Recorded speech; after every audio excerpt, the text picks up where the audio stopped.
Hey guys, today we are talking about the uses of central tendencies and dispersion.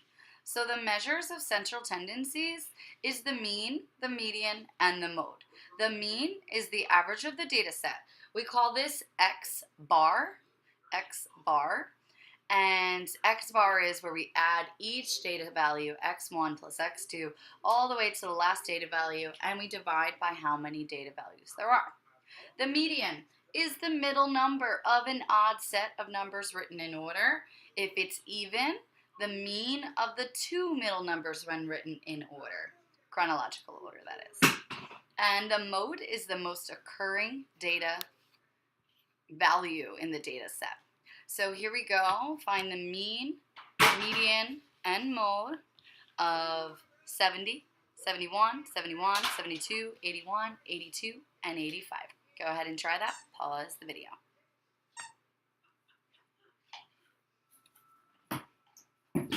Okay, so the mean X bar, we add up those numbers, divide by 7, and we get 532 divided by 7, which is 76. There we go. Okay, the median, I listed the numbers that were already in order, which is super nice. I know I have 7 numbers, so at this point I should be a little bit quicker with where my middle number is. That's the 4th number in 7 numbers, that's 72. And then I look the most occurring, that is 71.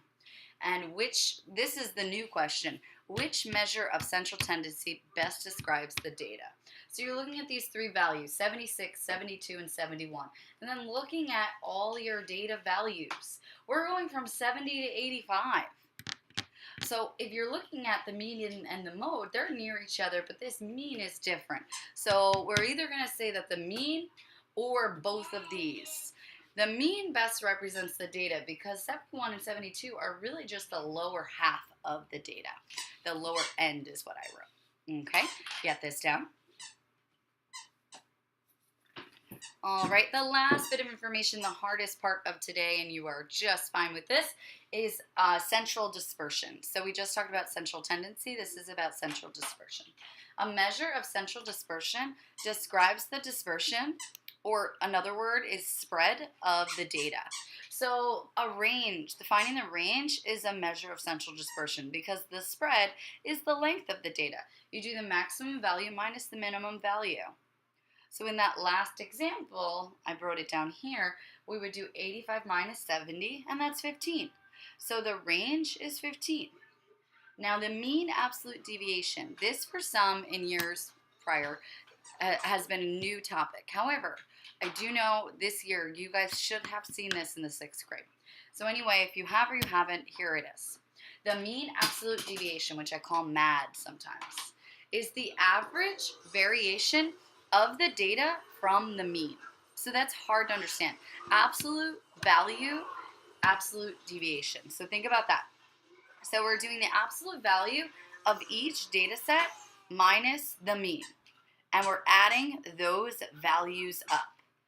So if we're finding the range we just talked about and the mean absolute deviation of the data we did already, then we have to know our mean. Well, we already did that. The mean is 76. So we're taking each data value and we are subtracting by 76. 70 minus 76 is negative 6. Then the absolute value of negative 6 is positive 6. There we go. So we do each one. There are 7 data values. So we take each one of those. We subtract it from 76. Every single one. Then we get numbers in between those absolute value bars. 70 minus 76, like I said, that's negative 76. 70 minus 76, 71 minus 76, that's negative 5. 71 minus 76, that's negative 5. 72 minus 76, that's negative 4. 81 minus 76, that's 5. 82 minus 76, that's 6. 85 minus 76, that's 9. Then we take the absolute value of all those, which all is positive. So I have 6 plus 5 plus 5 plus 4 plus 5 plus 6 plus 9.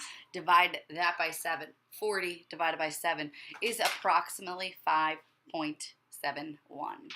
So the mean absolute deviation is 5.71. So that's talking about that central dispersion, the spread of the data. All right.